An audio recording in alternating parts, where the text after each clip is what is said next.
Y surge la pregunta y la duda, ¿quién atiende a una niña en lo que concierne a genitales?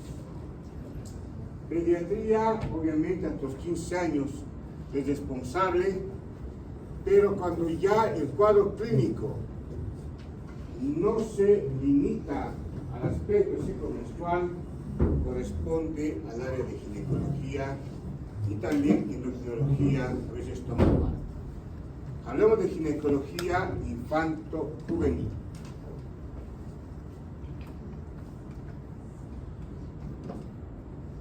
Crecimiento y desarrollo de una persona, saben muy bien que es un fenómeno continuo cuando inicia el momento de la concepción y culmina cuando finaliza la pubertad. Durante todo este periodo, la persona alcanza la madurez física, sí. Reproductiva, tal vez, pero no psicológica, no emocional. Si bien una puber, a partir de que existe menarca, biológicamente es apta para un embarazo, emocionalmente, psicológicamente no va a ser. Entonces, coloco este párrafo para analizar, porque físicamente sí, psicológicamente, socialmente no. ¿Qué pasa con un adolescente que a los 15 años queda embarazada? La sociedad juzga, la cuestiona, todo tiene su momento.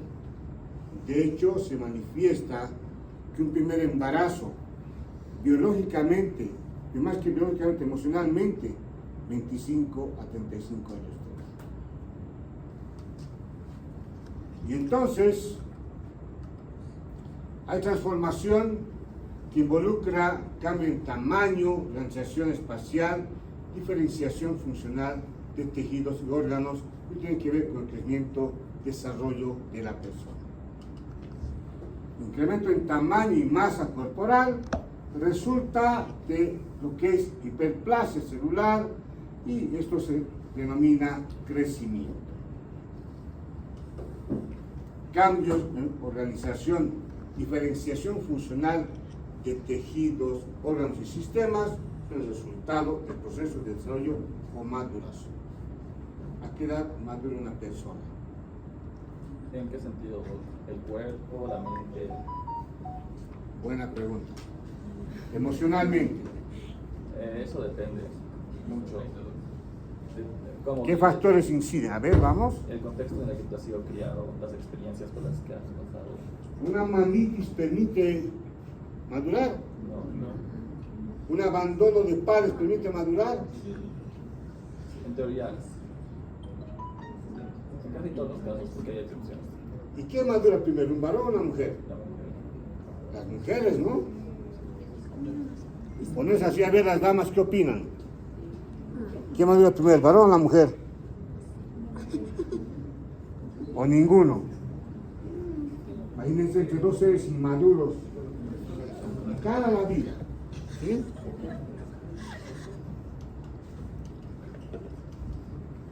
Cronología de la evolución femenina.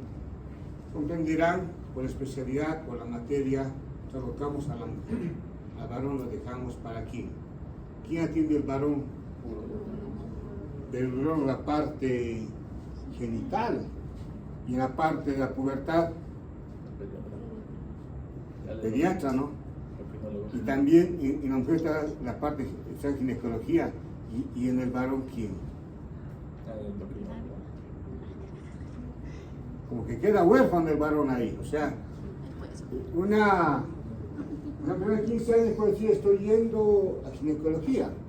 ¿Y el varón dónde va a los 15 años?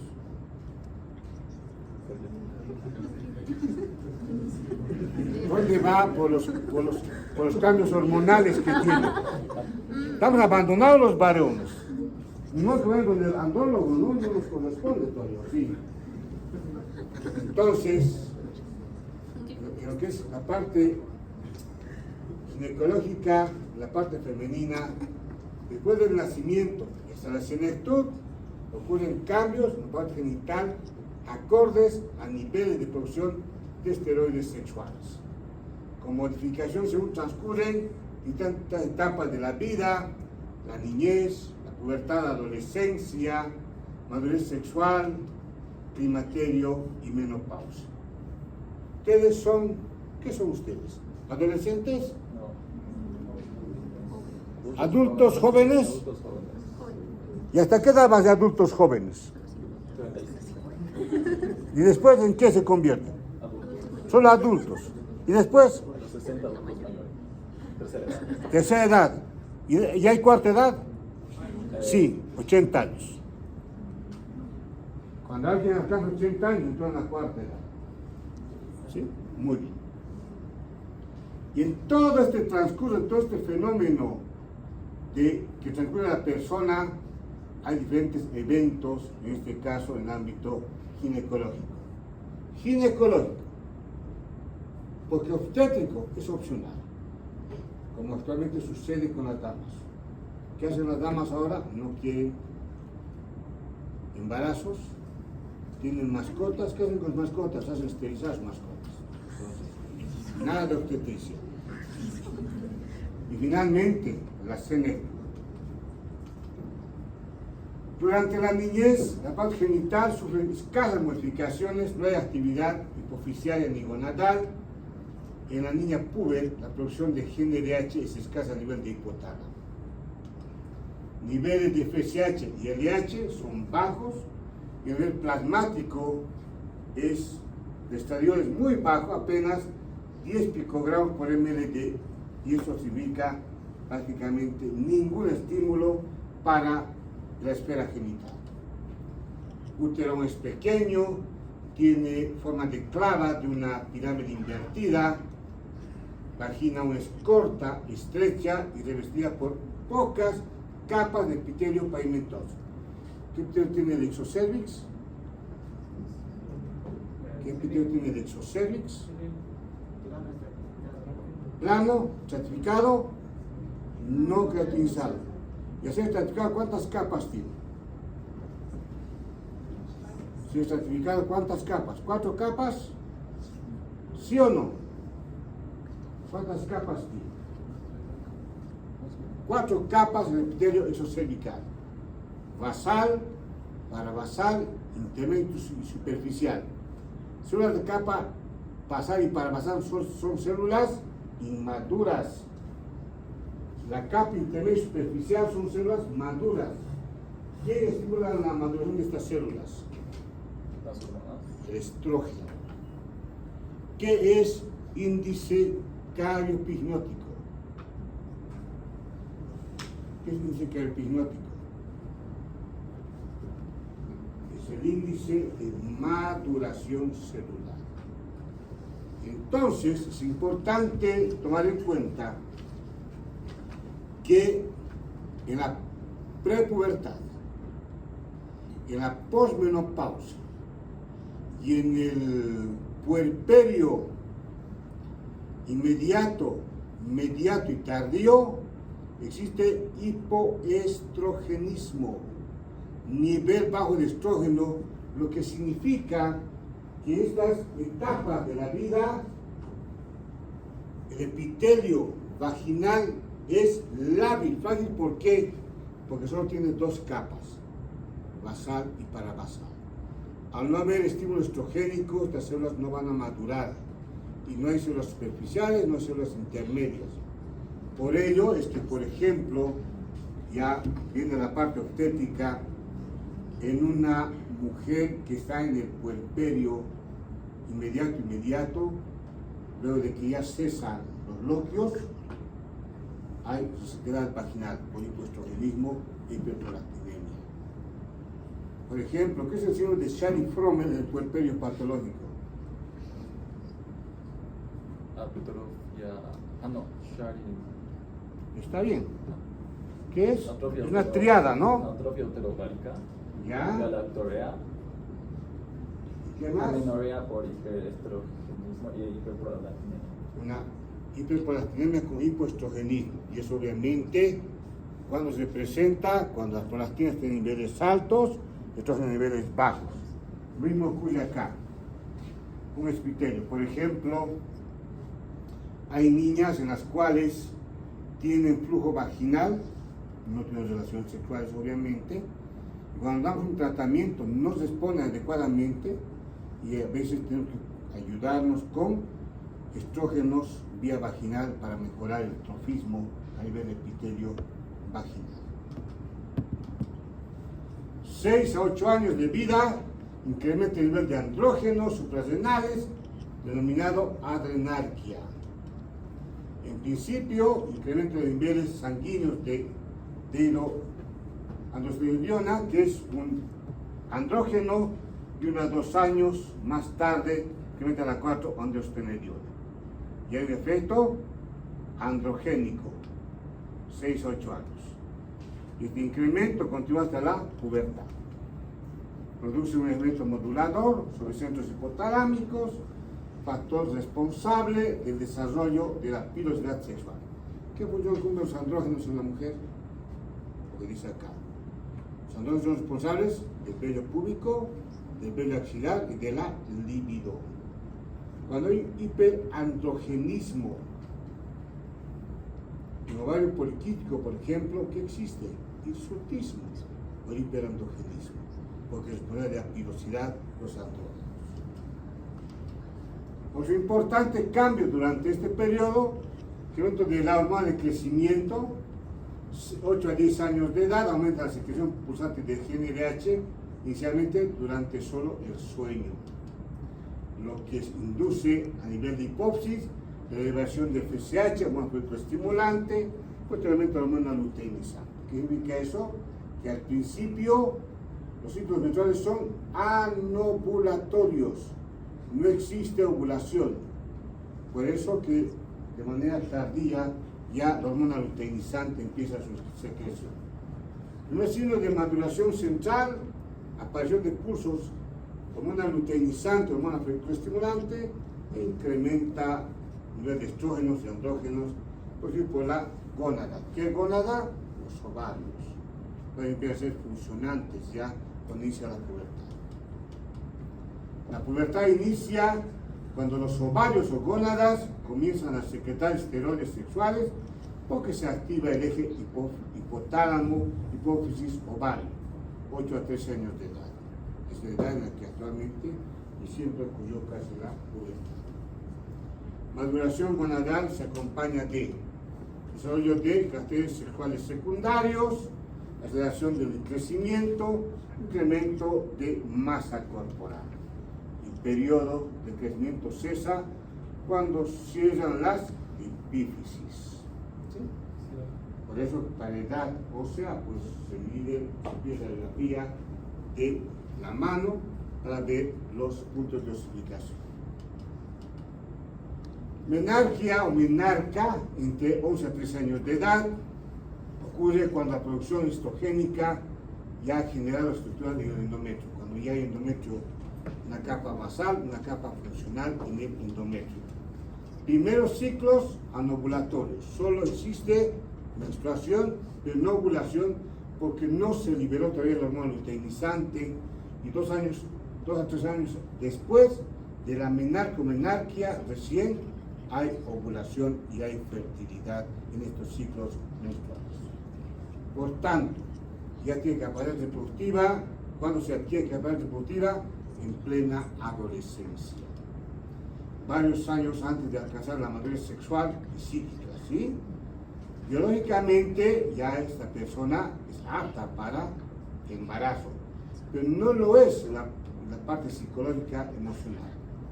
Y cuando ya se alcanza la madurez sexual, a los 45 años de edad, obviamente ya existen ciclos menstruales y la dama está en etapa fértil, edad fértil. ¿Alguna pregunta hasta ahí? ¿Algo que no se comprenda? ¿Cómo se examina a una niña? ¿Cómo se examina a un adolescente? La exploración ginecológica de la niña y adolescente es un arte, por los detalles y particularidades del procedimiento para estos grupos de edad. La exploración puede ser motivo de ansiedad para los padres, para la paciente, pero nunca para el médico. Tienen que demostrar solvencia, tienen que demostrar capacidad de lo que es el examen físico de una niña o adolescente. No obstante, el dominio de algunas técnicas y procedimientos pueden ser útiles para este tipo de examen ginecológico. Es importante que el entorno en que se realiza la exploración sea el adecuado, privacidad, tranquilidad y comodidad. Regla ineludible para este tipo de examen. Esta es la gran limitante en la práctica de ginecología. Si yo voy a una consulta de un oftalmólogo y 10 personas me miran a los ojos, no hay mucho problema, ¿sí? Pero si un barbón va al urólogo, a ver, ustedes que me están distrayendo desde hace un rato, pues tienen mejores cosas que hacer. Es que charlan, recorren, se mueven. Siempre yo les digo, y saben los que rotaron, se van a hablar conmigo. Intento hacerme entender. También es fácil manejar el grupo, porque un grupo heterogéneo, otros mejor atención, menor atención, y ya no se distraigan, ya no están en el kinder. Entonces, la privacidad es fundamental, la tranquilidad y comodidad. Siempre debe acompañar a la niña la madre, nunca el padre, obviamente. Si no acudió con la madre, se convoca al estudiante, a la interna, a la residente y siempre a la enfermera, mucho más que si quien atiende es un varón. Imagínense que estén rotando 3 varones en la práctica hospitalaria, más el médico varón, ninguna paciente va a aceptarse atenderse. Entonces, ya hay que tratar de equilibrar aquello. Y acá es importante mucho más en ginecología, en pediatría y con la niña y con la adolescente. Restringir el número de participantes, estudiantes, residentes, pero sí es importante que alguien siempre acompañe y el médico nunca atender solo, es en ginecología. Así sea dama. Yo tengo conocimiento de que alguna dama con orientación sexual diferente, siendo paciente, le dijo a la doctora, a la ginecóloga, pues usted no accede a lo que yo estoy proponiendo, puede denunciar de acoso. ¿De qué acoso? Nunca se atiende solo. La adolescente dice, doctora, pues mire, no quiero que esté mi madre, quiero que la atienda a usted por solo. Voy a atender sin su madre, le voy a acompañar la estudiante interna, la enfermera, alguien tiene que estar. Padres deben estar tranquilos para que colaboren, niñas mayores o adolescentes, lo que les dije. ¿Sí? Nunca atender solas. Posiciones más frecuentes para la exploración. Posición pierna de rana, ¿no? Ambas plantas de los pies unidas en esta posición. A diferencia de una paciente adulta, la posición de litotomía ginecológica que es muy diferente. Y cuando uno va, o sea, no se separan labios en la niña, se lleva la parte inferior. Si ustedes separan labios, van a romper el rímel. Pubertad normal. Periodo de la vida en que se adquiere la facultad de procrear y se esboza la sexualidad. Cuando inicia, 8 a 13 años, durante 3 a 4 años dura la pubertad, la herencia juega un papel fundamental en la edad de inicio. Cuando finaliza, no hay certeza, no es muy precisa, se considera que la pubertad concluye cuando la persona adquirió la aptitud para reproducción. Eso que biológicamente se está, claro, lo insistimos, y en ellas produce los caracteres sexuales secundarios, se lee el crecimiento corporal, la masa corporal y la diferenciación somática acorde al sexo, ¿no? los caracteres sexuales en cuanto a varón y mujer. A nivel de conductas también se producen modificaciones vinculadas al sexo. ¿Sí? ¿Quiénes son más rebeldes, los varones o mujeres en la adolescencia? Depende también. No es relativo, nada es absoluto, no hay recetas de vida. ¿Sí? Cuando algo falló con los hijos, las hijas, y el padre además dice, ¿y en qué me equivoqué? ¿Sobre protección? ¿Sí? Desatención, abandono. ¿Dónde fue el detalle? Que no solo es el entorno familiar, es el entorno de la sociedad que incide. ¿Sí? Y no voy a entrar en ese campo. El campo de educación sexual es un campo muy complejo, muy cuestionable, discutible, pero es donde muchas veces en esta etapa donde las personas van identificando su orientación sexual.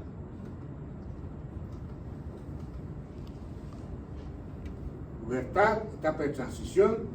Después de la pubertad viene la adolescencia y luego viene la madurez, ante la cual se desarrollan caracteres sexuales secundarios y se inicia el ciclo menstrual, ya inició la menarca.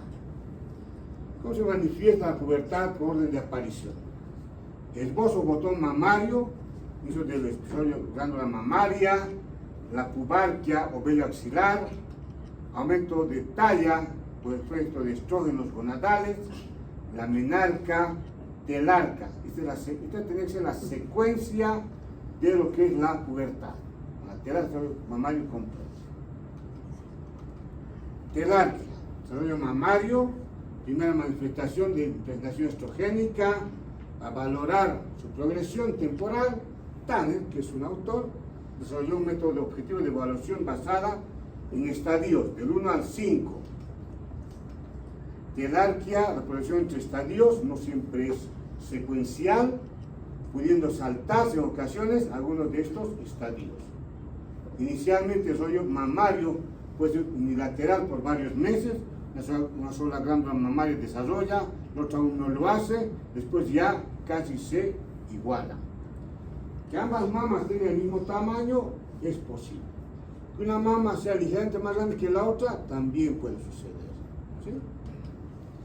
En ocasiones se produce una telarquia prematura cuando no hay otra manifestación de pubertad y obviamente no tiene mayor consecuencia clínica. Doctor, Sí. ¿puede retroceder la diapo anterior, por favor? ¿Cómo? ¿Puede retroceder la diapo anterior? La anterior.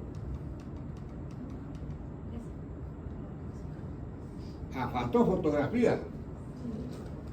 Gracias.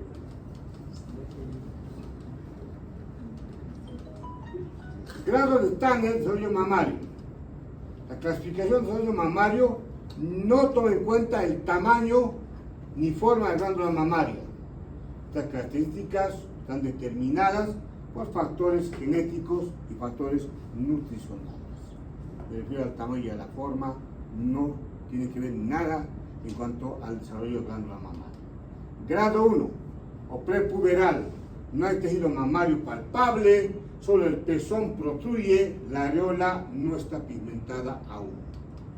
Grado 2, se palpa tejido mamario debajo de la areola sin que este tejido mamario sobrepase a la areola. Areola y pezón protruyen juntos, se observa además un incremento del diámetro areolar. En la etapa del botón mamario. Con Francia las fotos, ¿ah? Por poco ponen trípodes y acá después conferencia de prensa. ¿No? Interesante. Pues los sacan buenas notas, está muy bien.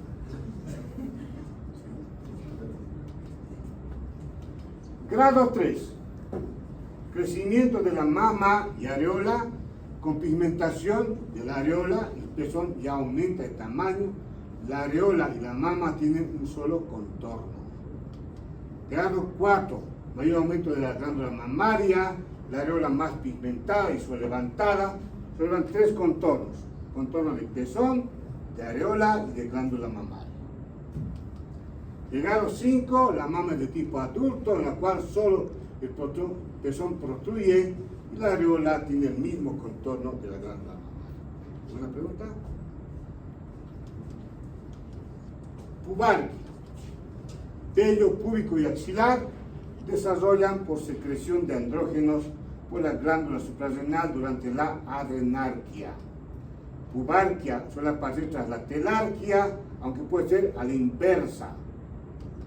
También Tanner estableció 5 estadios para analizar su evolución.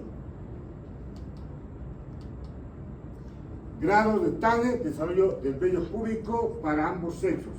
Y hay un estadio más para el varón que acá vamos a ver. Estadio 1, prepuberal, no existe vello de tipo terminal. Grado 2, existe crecimiento de vello suave, largo, pigmentado, liso o levemente rizado en la base del pene en el varón o largos labios mayores en la mujer. No quise obviar la parte del varón para un poco comparar.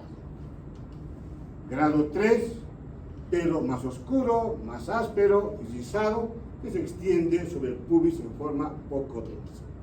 Grado 4, pelo tiene características del adulto, pero sin extenderse hasta ombligo o muslos. Y el grado 5, característica de ya un pelo de adulto con extensión hacia la escala interna de los muslos. Y ahí finaliza en la mujer. Solo grado 5. Y el varón hay un grado más, el grado 6, donde ya alcanza hacia el ombligo. Sabemos desde el colegio, forma del vello púbico en la mujer, triangular. En el varón, romboidal. Menarquia o menarca, ambos términos son válidos dependiendo qué bibliografía uno vaya a revisar. Tras la pubarquia se aprecia un alargamiento y aumento del grosor de los labios menores, además de los mayores, que cierran el introito vaginal. Incremento de la secreción de un moco limpio de alta filancia que antecede en algunos meses a la aparición de la primera menstruación, a la menarca o menarquia. La menarca o menarquia ocurre después de haberse alcanzado el pico máximo de velocidad de crecimiento. Primeros ciclos, ya lo dijimos, anovulatorios, desapareciendo la anovulación 12-18 meses después de la menarquia. No obstante, hay casos que sin que exista menarca ya hubo embarazo. Ustedes saben que en medicina nada es absoluto, todo es relativo. No existe enfermedades, existe enfermas. Por lo tanto, es importante poder ver esas particularidades. También ocurren cambios dentro del aparato genital. Vagina se dirige hacia el sacro, se ahondan los fondos del sacro vaginal, la vagina aumenta su grosor, las células acumulan glucógeno, tras la acción de microorganismos saprófitos, la activación de Dodder-Line, el medio se acidifica. Los hilos forman ácido láctico, que obviamente van a dar la acidez del pH de 3.5 a 4.5.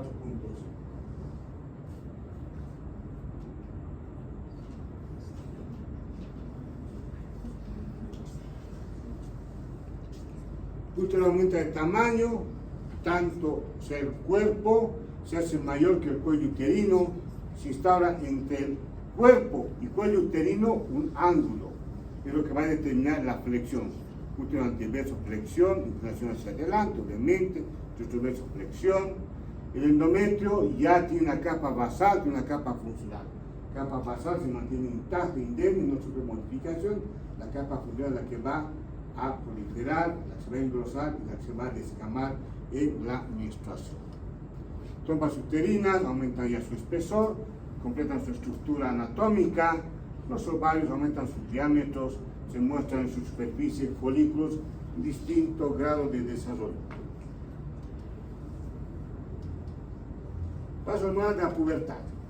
Cambios puberales obedecen fundamentalmente a que ya va madurando el eje hipotálamo, hipófisis adrenal o adrenarquia, eje hipotálamo, hipófisis gonadal o gonadal.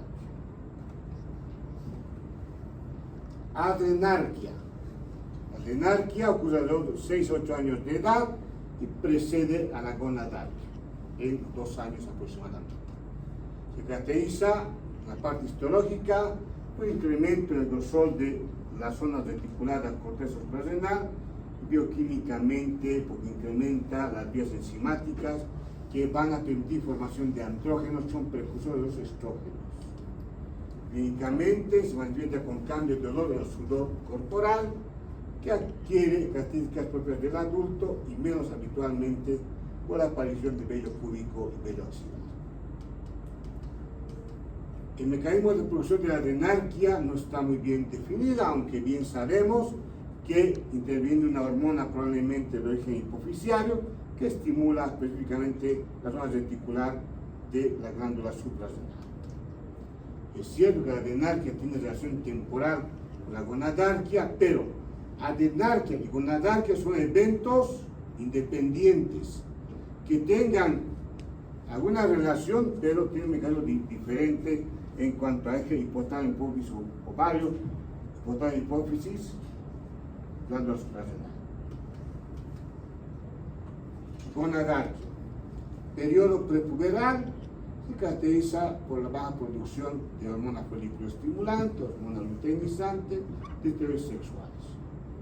Por eso que en la etapa prepuberal no hay menstruación. No existe características sexuales diferenciadas entre varón y mujer en cuanto a la purificación de aquel.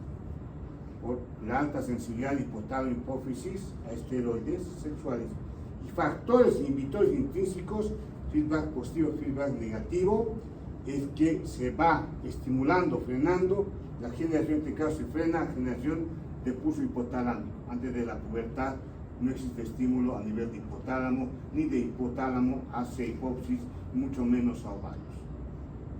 Neuromoduladores, esto quiero analizar con ustedes.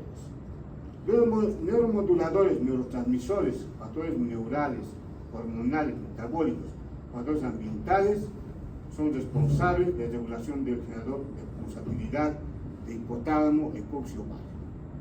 ¿Qué ocurre en una dama que está en estado de estrés? Tiene ciclos menstruales irregulares, los neurotransmisores. Doctor, tengo falla menstrual. Estoy en una etapa de estrés, de ansiedad, de depresión. Los neurotransmisores tienen mucho que ver con el ciclo menstrual de la mujer. Tengo que investigar ese aspecto, eso es fundamental. Inclusive incide en lo que es el comportamiento en el ámbito sexual de la persona frente a la pareja. Hay ocasiones, yo siempre digo a manera de broma con todo respeto a las damas. Las damas solo hay que quererlas, no hay que entenderlas. Las damas son cíclicas, es una gran realidad médica. Días que están más eufóricas, más alegres, están más tristes, deprimidas, ansiosas, con llanto fácil, irritables. ¿Sí? Así que hay que ser inteligente como varón para comprender a la dama. No la molestes cuando está en un estado depresivo. ¿Por qué estás molesta? Tranquilo, déjala tranquila, que para mí va a estar mejor la dama. Ahora, eso pues, es muy relativo. ¿Sí? Los neurotransmisores tienen mucho que ver. ¿Los varones son cíclicos? No. ¿Cómo son varones cíclicos ustedes? Los bipolares, es un tema aparte. Otra cosa que el varón con mamitis, eso es un tema aparte, la mamitis, eso no tiene nada que ver. ¿Sí? Siempre yo digo, si alguien va a llegar a tu vida, que llegue a sumar, no a restar. No se metan con personas tóxicas. Y cuando de repente te llamó, no contestaste rápido el celular, no tengo nada más que hacer que atender tus llamadas, ¿sí? Cuando están tomando un café, conversando, suena el celular, respondes, ¿quién era? No importa quién era, tranquilo, o tranquila, ¿no? Es una realidad. Las mujeres, ¿por qué se enojan? Porque sí, porque no, por todo, por nada y por si acaso. Así son, ¿no? Entonces, es importante la cuestión emocional de la mujer, por todos estos fenómenos. Muy bien. La inhibición, feedback negativo del eje hipotálamo hipófisis gonadal va disminuyendo, reduce bloqueos e inhibición cuando obviamente llegan los 8 años de edad y permite la secreción pulsátil de LDH a nivel de hipotálamo, que representa el evento central del inicio de la pubertad. Estos pulsos inicialmente son nocturnos, de etapa de movimiento rápido de los ojos, no del sueño, estimulan la síntesis y liberación de gonadotropinas hipoficiales, la LDH y la FSH, las cuales a su vez determinan incremento de secreción a nivel de ovario, liberando esteroides por parte de las gónadas que son los ovarios náuticos. Ya posteriormente, hay pulsatilidad también diurna y no solo nocturna, se adquiere el patrón propio del adulto, caracterizado por pulsos de LDH-FSH cada 90 a 120 minutos, durante 24 horas del día. Se produce hacia un nuevo equilibrio entre gonadotropinas, concentración de esteroides sexuales, que incrementan progresivamente este proceso. ¿Qué significa eso? A ver, ¿por qué? ¿Cuál es la hormona responsable de la ovulación? Hormona responsable de la ovulación. Porque la hormona folículo estimulante es responsable de la maduración de folículos de Degrado. ¿Quién es responsable de la ovulación? La hormona luteinizante, la LH. 36 horas antes de la ovulación existe hiperestrogenismo, que provoca un feedback positivo de ovario e hipófisis para que se libere la hormona luteinizante. Si no ocurre este fenómeno, la dama podrá tener menstruación, pero no ovulación. La dama dice, doctor, ¿por qué no quedo embarazada si tengo menstruación? Tener menstruación no implica tener ovulación. Es importante considerar cuando no se logra un embarazo. En niñas, en etapas avanzadas de la pubertad, estadio 4 de Tanner respecto al vello púbico, se establece la retroalimentación positiva o efecto estimulador de estrógenos. ¿Para qué? Lo que dijimos hace un momento, para que se secrete hormona luteinizante. Se libera hormona luteinizante, habrá ovulación. Caso contrario, no. ¿Se comprende? Un nivel de estradiol. ¿Cuánto era antes de la pubertad? 10 picogramos. Anda por acá, pero ya pasa, no se preocupe. Tan grande que es que tapa las deportivas. ¿Cuánto era el valor de estradiol antes de la pubertad? 10 picogramos. ¿A cuánto alcanza? Ahora 200 picogramos. Cuando hay 200 picogramos o más por ml de sangre, se estimula la liberación de la LH y a partir de eso hay ovulación. Entonces, cuando una dama no tiene ovulación, hay que hacer un perfil hormonal, ver en qué valor está su estradiol. Si está bajo, nunca va a provocar feedback positivo, nunca va a estimular ovario y hipófisis para que se libere la hormona luteinizante. Trastornos de la pubertad. Hablamos de todo lo que es normal fisiológico, ahora hablemos de los trastornos de la pubertad. Pubertad precoz. Desarrollo de caracteres sexuales secundarios antes de 8 años de edad. Cuando la pubertad comienza entre 8 y 10 años, se denomina pubertad adelantada. Pubertad precoz verdadera o central. Cuando hay lesiones del sistema nervioso central, como tumores, aumento de presión intracraneal o hidrocefalia, quistes aracnoideos u otros, infecciones, meningitis, encefalitis, pseudopubertad precoz central, es otra variedad, hipotiroidismo severo, esa es la causa, insuficiencia suprarrenal severa o grave. Ahora, pseudopubertad precoz, pero periférica, las enfermedades centrales, periféricas. Cuando hablo de central, ¿a qué me refiero? Sistema nervioso central, al encéfalo.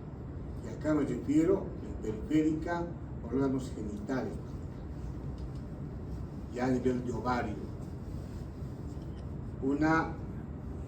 Un origen ovárico, un tumor de granulosa en el ovario, blastomas, teratomas y renoblastomas, quistes de ovario funcionantes, suprarrenal, hiperplasia suprarrenal, tumores, y entonces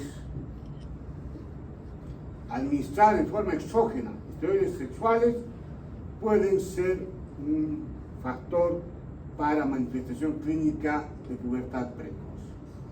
Nunca, obviamente, hormonas a una persona que esté en la niñez y tampoco en la pubertad. No corresponde.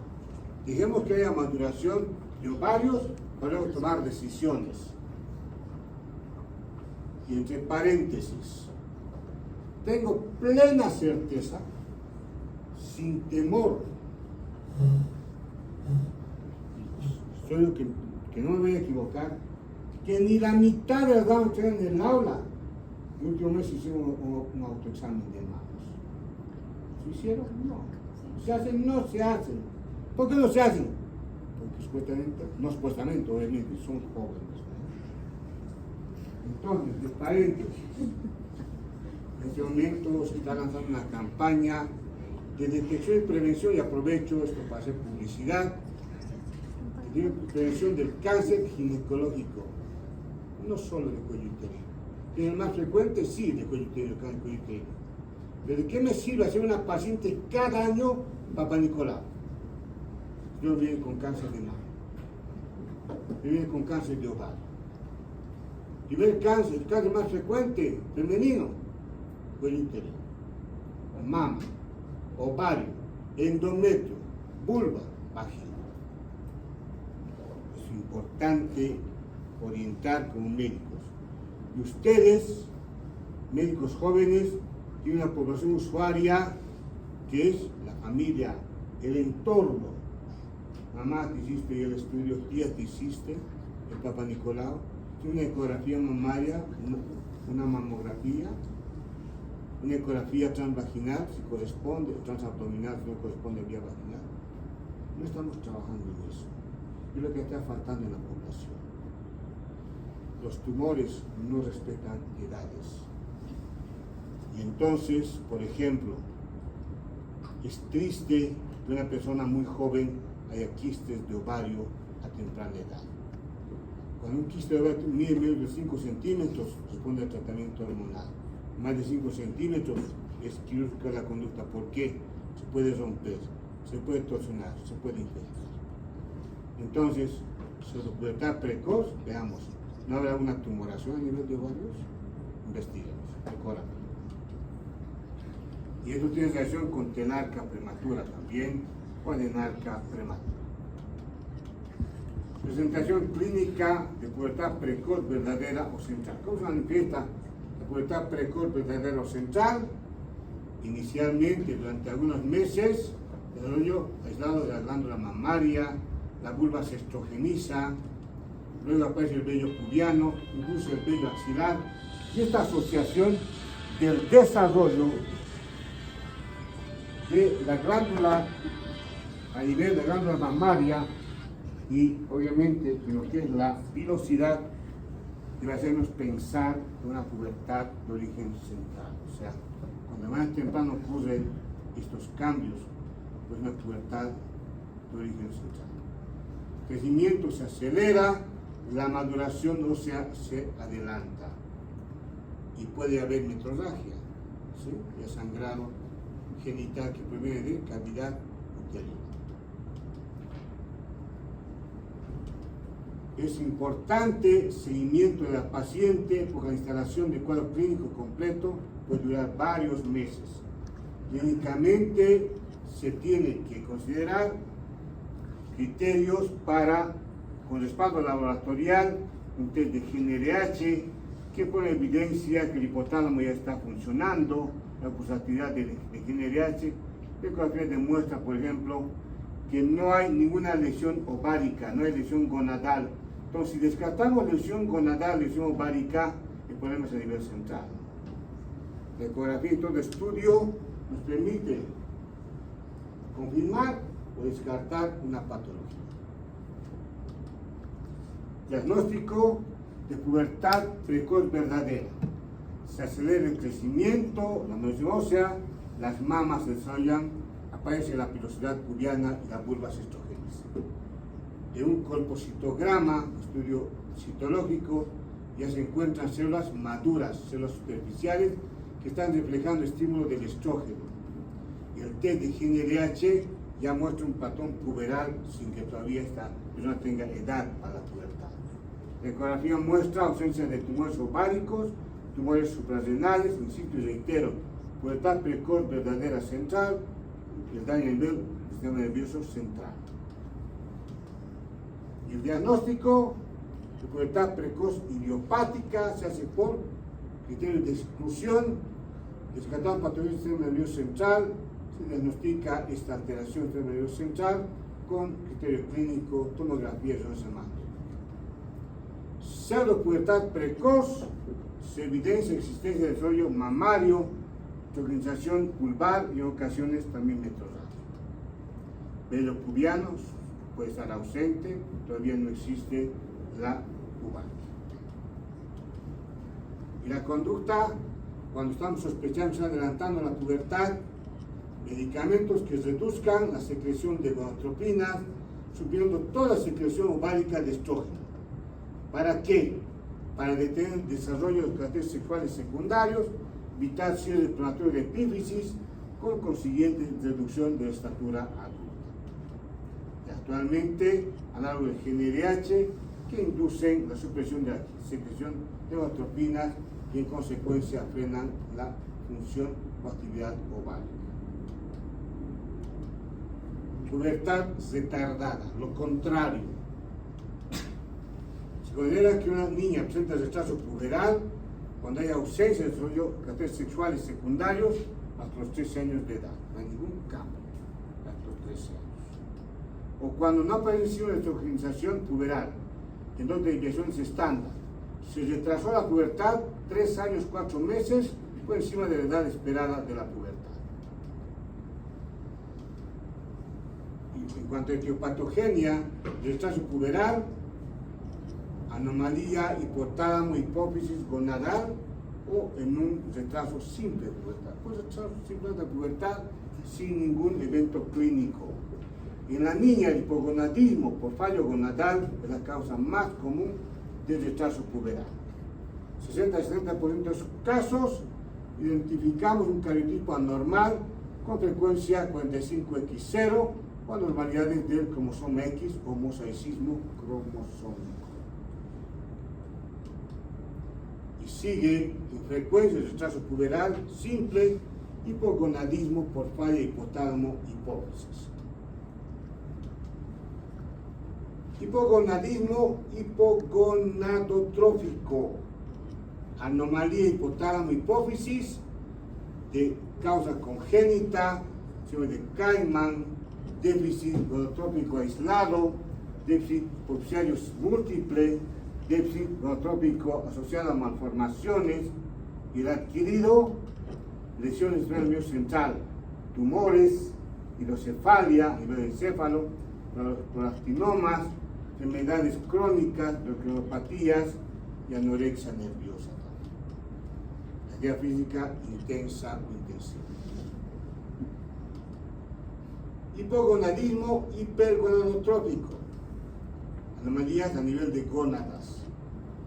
La causa congénita, síndrome de Turner, disgenesia gonadal pura y adquirido, una cirugía que haya obviamente alterado las gónadas, irradiación que afecta a las gónadas, quimioterapia que afecta a las gónadas o un evento autoinmune que daña las gónadas, o que haya solo un retraso puberal. Síndrome de Kaiman o displasia olfato-genital, la forma más común de hipogonadismo hipogonadotrópico. Disgenesias gonádicas, las disgenesias, las gónadas son rudimentarias. A veces, obviamente, no tienen ninguna funcionalidad, son solo rudimentarias. Están reemplazadas las gónadas por tejido fibroso, blanquecino, ubicado en la cresta gonadal. Síndrome de Turner, causa más común también de esta alteración del retraso puberal. 50% de los casos, cariotipo X0. También cromosoma X o mosaicismo. X0, XX, X0, X100. En ginecología 1, pues se aborda el tema de alteraciones cromosómicas y obviamente asumo que con eso ya se comprende mejor esto. Retraso puberal simple. Son niñas que entran en forma espontánea en la pubertad desde los 13 años de edad. En la mayoría de los casos no existe alteración endocrina, solo un retraso constitucional o primario de la pubertad de crecimiento. No hay ningún evento adverso. La adenarquia, así como la gonadarquia, ocurren más tardíamente como resultado del retardo de la activación del generador de pulsatividad de la hormona GnRH a nivel de hipotálamo, y esta obviamente una secreción deficiente de tropinas, como es la hormona luteinizante, la hormona folículo estimulante. Antecedentes familiares pueden revelar que sus madres, padres o hermanos también tuvieron retraso puberal. Habitualmente son personas de estatura baja. El examen físico muestra el puberismo, baja estatura, fenotipo femenino, genitales externos, vagina y útero tienen desarrollo prepuberal.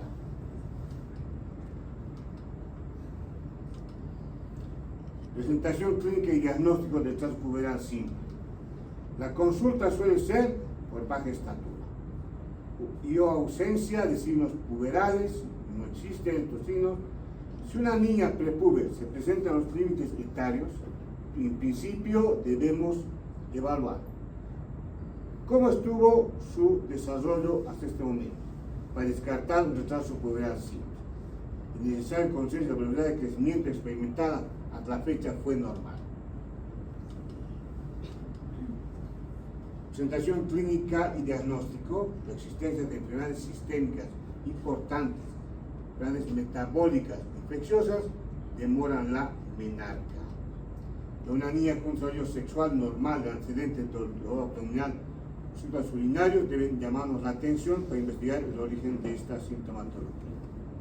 Debe hacer sospechar himen interforado con hematocolpos, hematometra. ¿Es hematocolpos?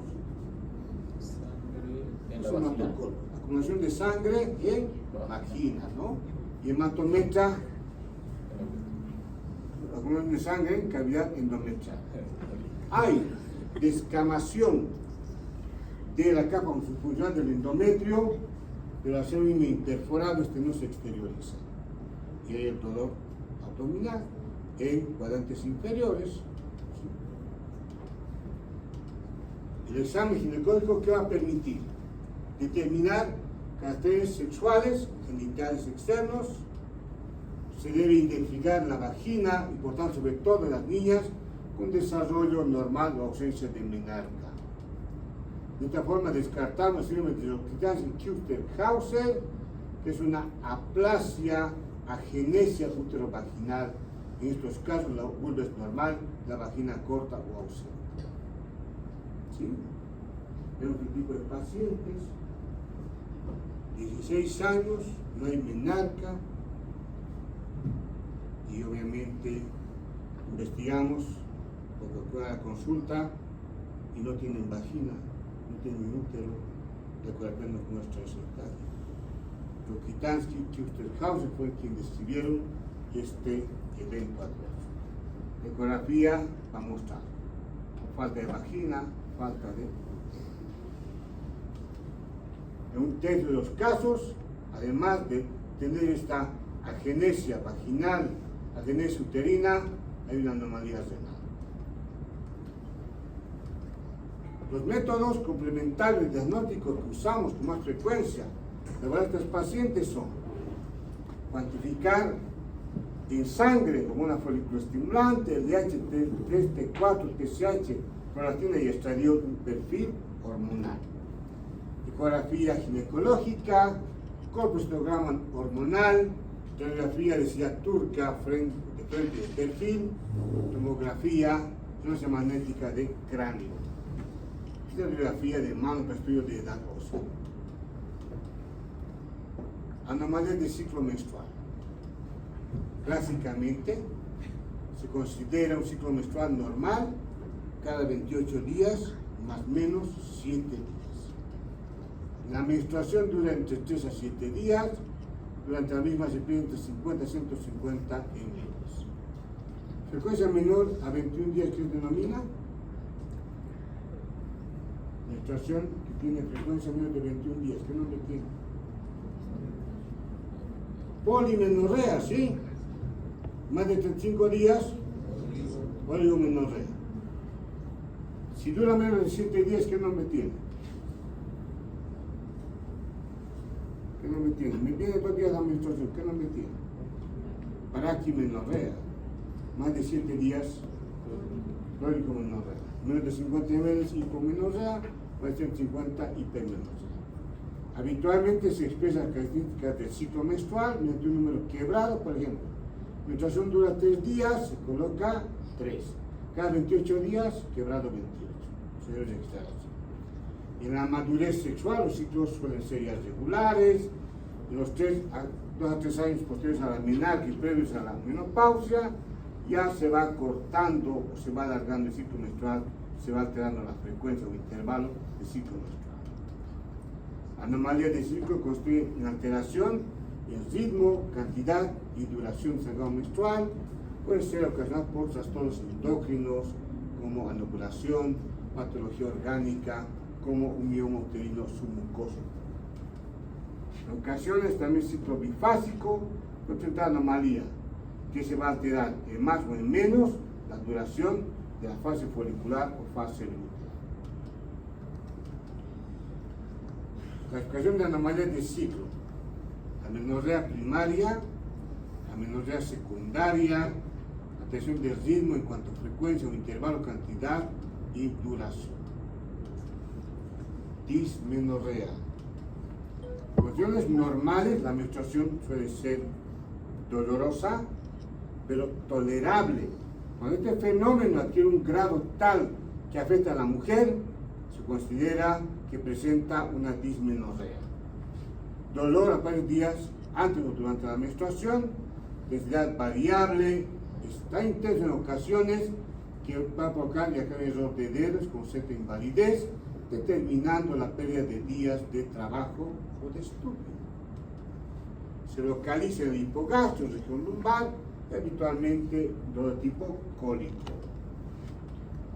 Clasificación: dismenorrea primaria, dolor menstrual no asociado a patología pelviana reconocida. No hay ninguna causa orgánica, no hay quistes de ovario, no hay miomas uterinos que sean la causa del dolor. Acá el problema es a nivel bioquímico. Dismenorrea secundaria, dolor menstrual que ocurre como secuela de patologías, aquí falta la otra también, pelvianas como endometriosis, dispositivo intrauterino, una pelvis inflamatoria, estenosis del cuello uterino, tumoraciones ováricas o uterinas, o cuando se hizo colonización del cuello uterino ante un cáncer in situ del cuello uterino, cautelación y visualización del cuello uterino. Dismenorrea primaria. La teoría hormonal se asocia a ciclos ovulatorios, que aumenta la sensibilidad de la vasopresina en plasma y se eleva la actividad uterina con reducción del flujo sanguíneo e isquemia uterina. La isquemia uterina es causa de dismenorrea. Teoría inmunológica de prostaglandina F2, que origina aumento de la contractilidad uterina y a la vez contractilidad e isquemia que provoca dolor. Pero isquemia transitoria, que no lleva a necrosis, obviamente. Factor de riesgo para dismenorrea: nulliparidad, menarca temprana, periodos menstruales prolongados, hábito de fumar, de consumir alcohol, obesidad, estrés, falta de ejercicio físico, abuso de cafeína. No se demostró un patrón hereditario. Si la madre tuvo dismenorrea, de repente no vaya a tener. O a la inversa. Clínicamente se manifiesta la dismenorrea no solo con dolor durante la menstruación. Puede ser leve y se dé unos días a partir del inicio de la menstruación, no requiere ningún analgésico a la paciente, tolera muy bien el dolor, no interfiere en la actividad cotidiana de la mujer, o severa, con síntomas graves que pueden requerir evaluación médica y tratamiento. puede aparecer algunas horas antes del inicio de la menstruación o primeras 24 horas de la menstruación. Cuando finaliza, esto es variable, puede aparecer en horas o permanecer durante toda la menstruación. Es poco frecuente cuando no hay ovulación. Por eso, que muchas damas les prescribimos anticonceptivos para que la dismenorrea se da. Hacemos que no tengan menstruación. Esquemas, cuando hablemos del manejo hormonal vamos a ver todo eso. La dama dice, todas tengo miedo que venga la menstruación. Me duele muchísimo, entonces suprimimos la menstruación. Pues dice doctora, me deja anémica la menstruación, tengo abundante sangrado. Y entonces suprimimos la ovulación, pero la menstruación. Dismenorrea, síntomas y signos. ¿Cuáles son los dolores? Y más nada. Hay dolor, náuseas, vómitos, diarrea, cefalea, fatiga, desmayos, distensión abdominal, cambios de conducta, depresión, ansiedad, retención hídrica, alteración vasomotora, sudoración. Y el diagnóstico a partir de criterio clínico, exámenes complementarios, ecografía. En su caso, cuando hay una endometriosis, que es tejido similar al del endometrio, fuera caudeuterina, con un enfoque diagnóstico y terapéutico, el manejo de la paroscopia. También el perfil psicológico de la persona. Tratamiento, dolor leve no requiere, dolor intenso, anticonceptivos hormonales, inhibidores de la síntesis de prostaglandina, derivados de fenamatos, ácido propiónico. Si al final nada resulta, ablación del nervio uterosacro por vía laparoscópica. Muy bien. Hasta ahí el tema. Están despertando. ¿Se entienden o no las clases? Si no se entienden, tienen que hablar. Usted